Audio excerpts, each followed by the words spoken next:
You Sai చందన ఉన్నారు, ప్రధానమంత్రిగా శ్రీ శాంతి ఉన్నారు, హోంశాఖ మంత్రి బాలాంబిక, అలానే హోంశాఖ మంత్రి ప్రవీణ్, చందన ఏ సెక్షన్. మన పార్లమెంట్ స్పీకర్ గారు వస్తున్నారు సభలోకి. క్లాప్స్ ఇవ్వండి, క్లాప్స్ కొట్టండి, క్లాప్స్ ఉండండి. లెఫ్ట్ రైట్ పెట్టున్నా, సెల్యూట్ చేయండి, సెల్యూట్ చేయండి.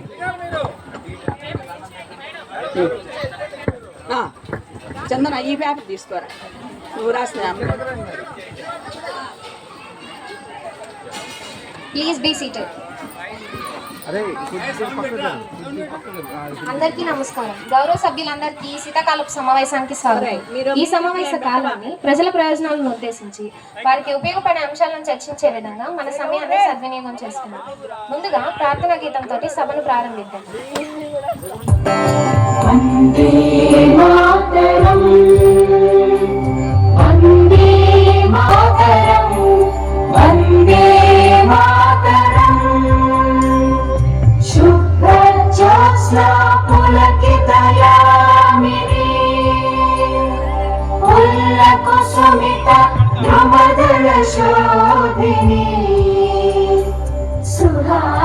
ముందుగా గౌరవ ప్రధానమంత్రి గారు ప్రభుత్వం చేసిన కృషి గురించి ప్రసంగించవలసిందిగా కోరుతున్నాము. అధ్యక్ష, ఆత్మ నిర్భర్ భారత్ స్వే రిలయన్స్ ఇండియా మిషన్ ప్రారంభించాం. ఇందులో 20 లక్షల ఆర్థిక ఉద్దీపన ప్యాకేజీని మరియు అనేక సంస్థలను ప్రతిపాదించాం.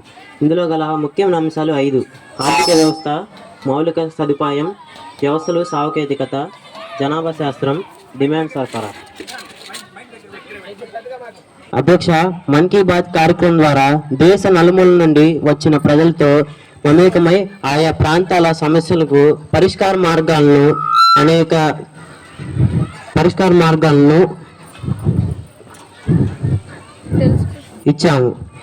అధ్యక్ష, నూతన పార్లమెంట్ భవనాన్ని ప్రారంభించాం. అధ్యక్ష, మహిళలకు 33% రిజర్వేషన్ నారీ శక్తి వందన్ పేరుతో చట్టం చేయబడింది. అధ్యక్ష, 2023 సెప్టెంబర్ 9వ తేదీ నుండి 10వ తేదీ వరకు జరిగిన G20 18వ సమావేశాన్ని న్యూఢిల్లీలో నిర్వహించబడింది. అధ్యక్ష, మన దేశానికి ఇండియా అన్న పేరును మార్చి భారత్ అన్న పేరును పెట్టాం. అధ్యక్ష, దీనికి కారణం మన దేశ సంస్కృతిని, ఉన్నతిని కాపాడేందుకు. అధ్యక్ష, ఈ విధంగా భారతదేశమును అభివృద్ధి పదంలో ముందుకు తీసుకువెళ్తున్నామని గౌరవ సభ్యులకు తెలియజేస్తున్నారు. అధ్యక్ష, ఇప్పుడు క్వశ్చన్ అవర్ ప్రారంభమవుతుంది. గౌరవ సభ్యులు, ప్రతిపక్ష నాయకులు ఒకరి తర్వాత ఒకరు సమయపాలన పాటిస్తూ ప్రశ్నలు అడగవలసిందిగా కోరుతున్నాను. ముందుగా 002985 హోంశాఖ గురించి ఎంపీ గారిని ప్రశ్న అడగవలసిందిగా కోరుతున్నాను. అధ్యక్ష, రాష్ట్రముల అభివృద్ధికి వివిధ రాష్ట్రముల మధ్య సమన్వయ విధానాలు, వివిధ రాష్ట్రముల శాంతి భద్రతలకు ఏమి చర్యలు తీసుకుంటున్నారో గౌరవ మంత్రి వాళ్ళు సమాధానం ఇవ్వాలి. కొన్ని రాష్ట్రములు శాంతి భద్రత లోపించి ప్రజలు భయప్రాంతులకు లోనవుతున్నారు. అధ్యక్ష, దీనికి హోంశాఖ మంత్రి గారైన బాలాంబిక గారు సమాధానం ఇవ్వాలి. అధ్యక్ష, రాష్ట్రముల అభివృద్ధికి ప్రాధాన్యత మా ప్రభుత్వం ఎంతో బాధ్యయుక్తంగా చేపడుతుంది. మా ప్రభుత్వం ఆధ్వర్యంలోనే మేము 2000 సంవత్సరాలలో 3 రాష్ట్రాలను విభజించినాము. పరిపాలనా వికేంద్ర ద్వారా అభివృద్ధి జరుగుతుందని భావించి ఆయా రాష్ట్రాలకు కేంద్ర నిధులను రాష్ట్రాలకు అనుగుణంగా మంజూరు చేస్తున్నామని తమ ద్వారా తెలియజేస్తున్నాను. హోంశాఖ గురించి ఎంపీ గారిని ప్రశ్న అడగవలసిందిగా కోరుతున్నాను. అధ్యక్ష, అస్సాం, అరుణాచల్ ప్రదేశ్ రాష్ట్రంలో కూడా వివాదం, ఉగ్రవాదులు ప్రజలు ఇబ్బంది పడుతున్నారు. శాంతి పద్ధతులకు ఏం చర్యలు తీసుకుంటారో గౌరవ మంత్రి వాళ్ళు సమాధానం ఇవ్వాలి. అధ్యక్ష, దీనికి మంత్రి గారి సమాధానం కోరుతున్నాను. అధ్యక్ష, అన్ని రాష్ట్రములలో శాంతి భద్రతను కాపాడేందుకు పోలీసుల వ్యవస్థ బలోపేతం చేస్తున్నాము. ఉగ్రవాదాన్ని అరికడుతున్నాము. అలాగే ఇటీవల కాలంలో జరిగిన ఈశాన్య రాష్ట్రాల సరిహద్దు వివాదములకు శాశ్వత పరిష్కారకు ప్రయత్నిస్తున్నాము. అధ్యక్ష, బ్రిటిష్ వారు స్వాతంత్రం ఇచ్చే సమయంలో అస్సాం వారి ఈశాన్య రాష్ట్రంగా ఉండడం, వారి సరిహద్దులను సరిగ్గా నిర్ణయించుకోకపోవడం, అస్సాం చుట్టుపక్కల రాష్ట్రాల వారి సహజ వనరులను వృధా చేయడం ఇష్టం లేక ఇలాంటి వివాదాలు జరుగుతున్నాయి. వివాదాల పరిశ్రమలకు అస్సాం, అరుణాచల్ ప్రదేశ్ 2 ముఖ్యమంత్రులు ఒప్పందంపై సంతకాలు చేశారు. వివాదాల ఒప్పందానికి మేము విజయవంతంగా నివాసిస్తున్నామని తమరి ద్వారా తెలియజేస్తున్నాను అధ్యక్ష. ఆర్థిక శాఖ గురించి ఎంపీ గారిని ప్రశ్న అడగవలసిందిగా కోరుతున్నాను. అధ్యక్ష, ప్రపంచ దేశాలతో పాటు మనం చివరి స్థానం నుంచి మొదట్లో ఉన్నాం అధ్యక్ష. దీనికి కారణం సరైన ఆర్థిక సంస్కరణలు జరగకపోవడం అని నేను భావిస్తున్నాను అధ్యక్ష. మన దేశ జీడిపి ప్రపంచ దేశాల జీడిపిని సరిపోల్చుకుంటే మనం చివరి స్థానం నుంచి మొదట్లో ఉన్నాం అధ్యక్ష. దీనికి కారణం సరైన ఆర్థిక సంస్కరణలు జరగకపోవడం అని నేను భావిస్తున్నాను అధ్యక్ష. గౌరవ మంత్రి గారు సమాధానం చెప్పవలసిందిగా కోరుకుంటున్నాను అధ్యక్ష. 321518 ఆర్థిక శాఖ మంత్రి గారి యొక్క సమాధానం కోరుతున్నాను. అధ్యక్ష, ప్రజలకు పన్ను భారాన్ని సరళీకృతం చేయడానికి మేము జిఎస్టీ విధానాన్ని తెచ్చాము అధ్యక్ష. అంతకుముందు ఏ వస్తువులపై ఎంత శాతం పన్ను వేస్తున్నారో వివరం లేదు. జిఎస్టీ విధానం ద్వారా ఎంత శాతం పన్ను విధిస్తున్నారో ప్రజలందరికీ సమాచారం అందించామని తమ ద్వారా గౌరవ సభ్యులకు తమ ద్వారా తెలియజేస్తున్నారు అధ్యక్ష. ఆర్థిక శాఖ గురించి ఎంపీ గారిని ప్రశ్న అడగవలసిందిగా కోరుతున్నాను. అధ్యక్ష, పేదరిక నిరుద్యోగం కారణంగా అధ్యక్ష ఎంతో మంది యువత అయోమయంలో భవిష్యత్తును కోల్పోతున్నారు అధ్యక్ష. దీనికి కారణంగా ఏ చర్యలు తీసుకుంటారో మంత్రి గారు సమాధానం చెప్పవలసిందిగా కోరుకుంటున్నాను అధ్యక్ష. మంత్రి గారు దీని సమాధానం. అధ్యక్ష, పేదరిక నిర్మూలనకు నిరుద్యోగులకు ఉపాధి కల్పించడంలో మా ప్రభుత్వం ఎంతో బాధ్యతగా ఉన్నది అధ్యక్ష. ఆత్మనిర్భర్ భారత్లో భాగంగా భారతదేశం స్వయం ఉపాధి పథకాలు, చిన్న మధ్య తరహా కుటీర పరిశ్రమల ప్రోత్సాహం మొదలైన కార్యక్రమాల ద్వారా ప్రజలకు ఉపయోగం చేకూరుస్తున్నాము, ఆర్థిక సహాయం అందిస్తున్నాము. ఇకపోతే తలసరి ఆదాయం పెంపు విషయానికి వస్తే ప్రపంచ దేశాలతో పోటీ పడుతున్నాం అధ్యక్ష. మన దేశం మెరుగుపడడానికి ముఖ్య కారణం జనాభా పెరుగుదల. అయితే అధ్యక్ష, రీసెంట్ సర్వేల ప్రకారం 2030 నాటికి మన దేశం జాతీయ ఆదాయంలో ప్రపంచంలో 4వ స్థానానికి రాబోతుందన్న విషయం ప్రతిపక్షం వాళ్ళు తెలుసుకోవాలి అధ్యక్ష. అమెరికా, చైనా, జపాన్, ఆ తరువాత భారత్. ప్రస్తుత భారత్ జీడిపి గ్రోత్ 6.3% ఉండగా ఈ శాతాన్ని పెంచే దిశగా ఎన్నో ఆర్థిక సంస్కరణలు అమల్లోకి తెస్తున్నామని గౌరవ సభ్యులకు తమ ద్వారా తెలియజేస్తున్నాను అధ్యక్ష. 952162 రక్షణ శాఖ గురించి ఎంపీ గారిని ప్రశ్న అడగవలసిందిగా కోరుతున్నాను. అధ్యక్ష, మన దేశాన్ని శత్రు దేశాల నుండి ఏ విధంగా రక్షింపబడుతుందో రక్షణ శాఖ మంత్రి గారు వివరించగలరని ఆశిస్తున్నాను. పక్కలో బల్లెంగా ఒకవైపు చైనా, మరోవైపు పాకిస్తాన్ దేశాలు పొంచి ఉన్నాయి అధ్యక్ష. ఎన్నో రక్షణ వలయాలు ఉన్నప్పటికీ ఇటీవల పాకిస్తాన్ ఉగ్రవాదులు పార్లమెంటు భవనంపై దాడి చేశారు అధ్యక్ష. చైనా దేశం లడక్ ప్రాంతంలో, పాకిస్తాన్ కాశ్మీర్ ప్రాంతంలో చొరబడడానికి సిద్ధంగా ఉన్నాయి అధ్యక్ష. వాటి నుండి రక్షించుకోవడానికి ఏమైనా చర్యలు చేపడుతున్నారా లేదా వివరణ ఇవ్వాలని రక్షణ శాఖ మంత్రి గారిని కోరుచున్నాను అధ్యక్ష. రక్షణ శాఖ మంత్రి గారి యొక్క సమాధానం కోరుతున్నాం. అధ్యక్ష, దేశ రక్షణ కోసం దేశ సరిహద్దుల్లో ఆర్మీ ఫోర్స్ని బలోపేతం చేశాము. ముఖ్యంగా లడక్ సరిహద్దు చైనాలో మప్పు తప్పించడానికి, అలాగే మన దేశ యుద్ధ సామర్థ్యాన్ని పెంపొందించడానికి ఫ్రాన్స్ నుండి రఫేల్ యుద్ధ నౌకలను కొనుగోలు చేయడం ద్వారా బలోపేతం చేశాము. 751 సబ్మెరైన్స్ అగ్నిపథ్ స్కీమ్ ద్వారా ఎక్కువ మంది సైన్యాన్ని నియమించాం అధ్యక్ష. విద్యాశాఖ గురించి ఎంపీ గారు అడగాల్సిన ప్రశ్నలు కోరుతున్నాము. అధ్యక్ష, దేశ అభివృద్ధి అనే పదంలో ప్రపంచ దేశాలతో మనం పోటీ పడాలంటే అది కేవలం విద్య వల్లనే సాధ్యమైంది.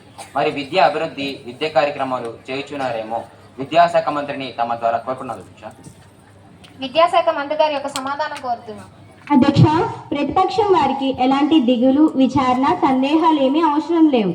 ఎందుకంటే గత 4 సంవత్సరం కాలంలో ప్రపంచంలో జరిగిన భీకరమైన ఘటన కరోనా కలకలం లాంటి సమయంలో కూడా విద్యాభివృద్ధి కోసం విద్యాభ్యాసం ఆగిపోకుండా ప్రపంచ దేశాల కన్నా భిన్నంగా ఆన్లైన్ ద్వారా విద్యాభ్యాసాన్ని కొనసాగించాము.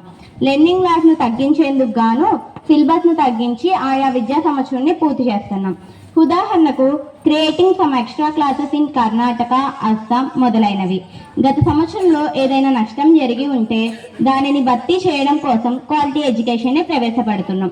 అందుకోసం కొత్త విద్యా విధానాన్ని ప్రవేశపెట్టాం అధ్యక్ష. 025981 విద్యాశాఖ గురించి సప్లిమెంటరీ క్వశ్చన్ అడగడానికి అనుమతిస్తున్నాను.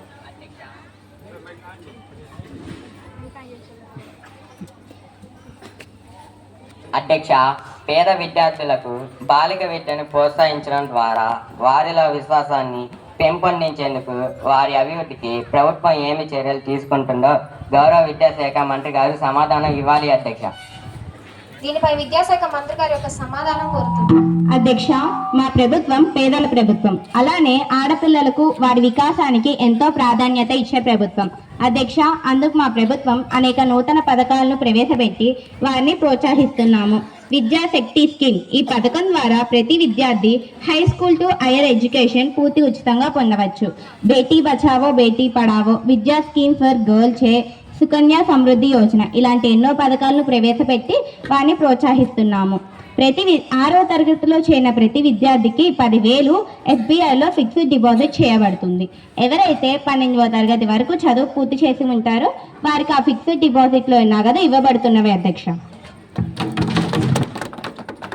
02651 ఆరోగ్య శాఖ గురించి ఎంపీ గారిని ప్రశ్న అడగవలసిందిగా కోరుతున్నాను. అధ్యక్ష, ప్రపంచంలో చాలా దేశాలు ఆరోగ్యానికి ప్రాధాన్యతనిస్తూ పూర్తిగా ఉచిత ప్రజలందరికీ అందించడం చూస్తున్నప్పటికీ ఆరోగ్యమే మహాభాగ్యం.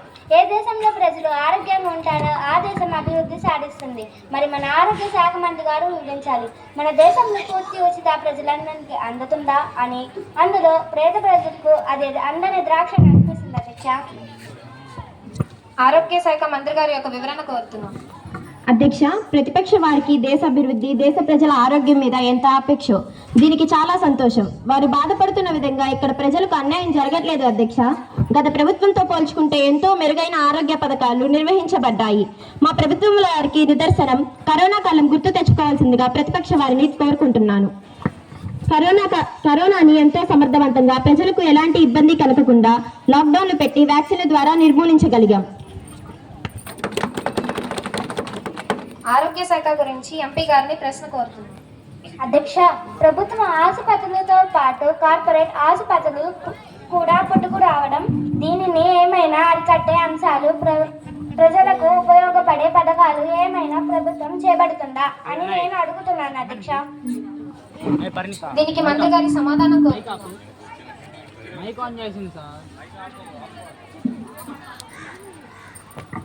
అధ్యక్ష, ప్రైవేట్ హాస్పిటల్లో కూడా పేద ప్రజలకు మెరుగైన వైద్యం అందే విధంగా మా ప్రభుత్వం నూతన పథకాన్ని ప్రవేశపెట్టింది. అది ఆయుష్మాన్ భవ. ఈ పథకం ద్వారా 5 లక్షల రూపాయల వరకు పేద ప్రజలకు ఉచిత వైద్య సదుపాయాలను రాష్ట్ర ప్రభుత్వం ప్రైవేట్ హాస్పిటల్ కూడా అందిస్తుంది అధ్యక్ష. ఆహార ప్రజా పంపిణీ మంత్రిత్వ శాఖ గురించి ఎంపీ గారిని ప్రశ్న అడగవలసిందిగా కోరుతున్నాను.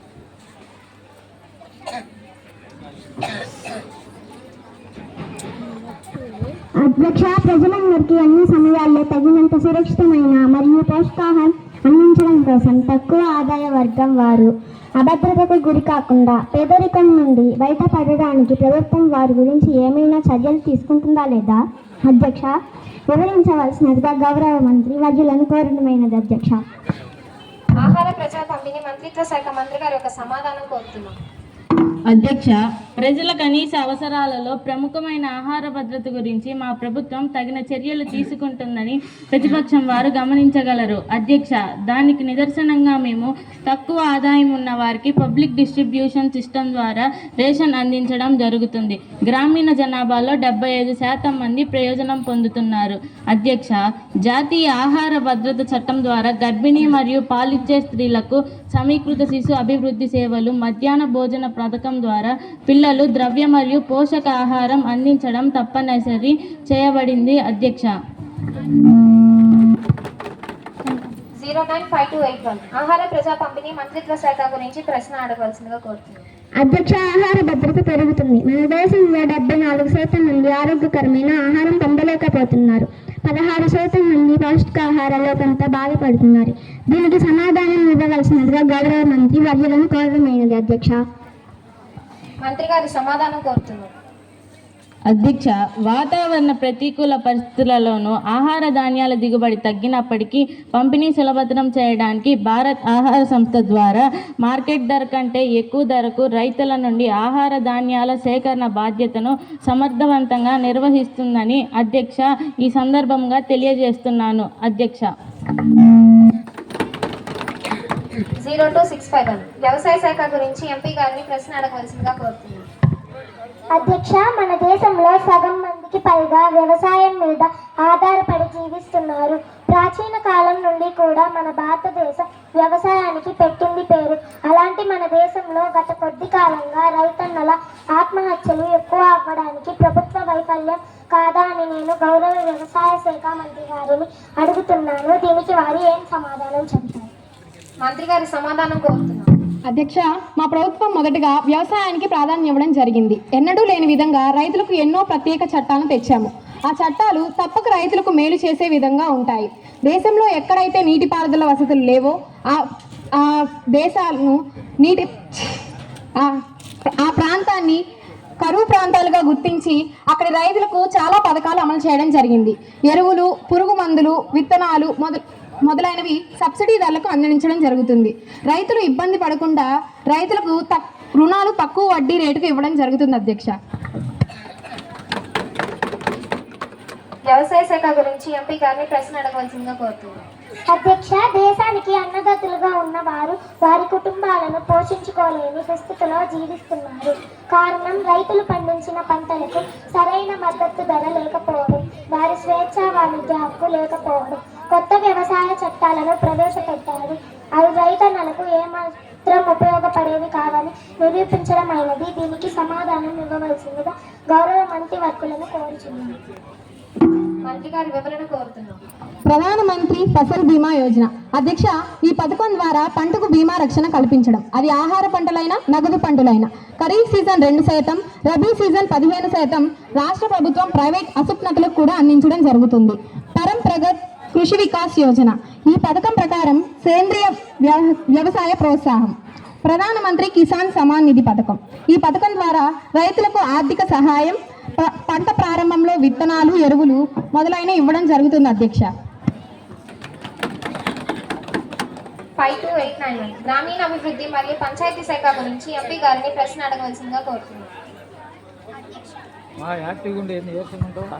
అధ్యక్ష, దేశానికి పట్టుకొమ్మలు మన గ్రామాలు. గ్రామాల వృద్ధి జరగాలంటే స్థానిక స్వపరిపాలన ద్వారానే అని పంచాయతీరాజ్ వ్యవస్థ ద్వారా గ్రామాలను బలోపేతం చేయవచ్చునని ఎప్పుడో మహాత్మా గాంధీ గారు ముందు ఆలోచనతో సూచించడం జరిగింది. మరి గ్రామీణాభివృద్ధి జరిగిందా అంటే గ్రామీణ ప్రాంతంలో వ్యవసాయం ద్వారా పంటలు పండక రైతులకు పని లేకని పరిస్థితులలో పనిని వెతుక్కుంటూ గ్రామీణ ప్రాంతాల నుండి పట్టణ ప్రాంతాలకు వలసలు ఎక్కువ అవుతున్న నేపథ్యంలో గ్రామాలన్నీ ఖాళీ అయ్యి అభివృద్ధికి నోచుకోక ప్రజలు చాలా ఇబ్బందులకు గురవుతున్నారు. మరి మంత్రి వారి సమాధానం చెప్పవలసిందిగా కోరుతున్నాను. అధ్యక్ష, గ్రామీణాభివృద్ధి మరియు పంచాయతీ శాఖ మంత్రి గారి సమాధానం కోరుతున్నాను. అధ్యక్ష, మన దేశంలో సుమారు 68% మంది గ్రామీణ ప్రాంతాల్లో నివాసం ఉంటున్నారు. వారందరికీ జీవనోపాధి సౌకర్యాలు కల్పించడం తప్పక మా బాధ్యత అవుతుంది. అధ్యక్ష, మేము గ్రామీణ ప్రాంతాలు బలోపేతం చేయడానికి కొత్తగా ప్రవేశపెట్టిన పథకాలు తమ ద్వారా గౌరవమైన సభ్యులకి తెలియజేస్తున్నాను. అధ్యక్ష, ఆత్మనిర్భర్ భారత్ వయోజగార్. ఈ పథకం ద్వారా గ్రామీణ ప్రాంతాలకు ఉపాధి కల్పన. జల జీవన్ మిషన్ ద్వారా గ్రామీణ ప్రాంతాల్లో మంచినీటి సదుపాయం. స్వచ్ఛ భారత్ మిషన్ ద్వారా గ్రామీణ ప్రాంతాల్లో పరిశుభ్రత సౌకర్యాలు. మహాత్మా గాంధీజీ గారి హామీ చట్టం అమలులోకి తీసుకొచ్చి ఉపాధి కల్పన. ఈ విధంగా మేము గ్రామీణ ప్రాంతాలు బలోపేతం చేయడానికి కొత్తగా అనేక పథకాలు ప్రవేశపెట్టాం అని తమ ద్వారా గౌరవమైన సభ్యులకు తెలియజేస్తున్నాను. అధ్యక్ష, 25686 రైల్వే శాఖ గురించి ఎంపీ గారి ప్రశ్న అడుగుతున్నాను. అధ్యక్ష, మన దేశంలో అత్యంత పెద్ద ప్రభుత్వ రంగ సంస్థ రైల్వే శాఖ. రైల్వే శాఖ మంత్రి గారు ప్రతి సంవత్సరం బడ్జెట్లను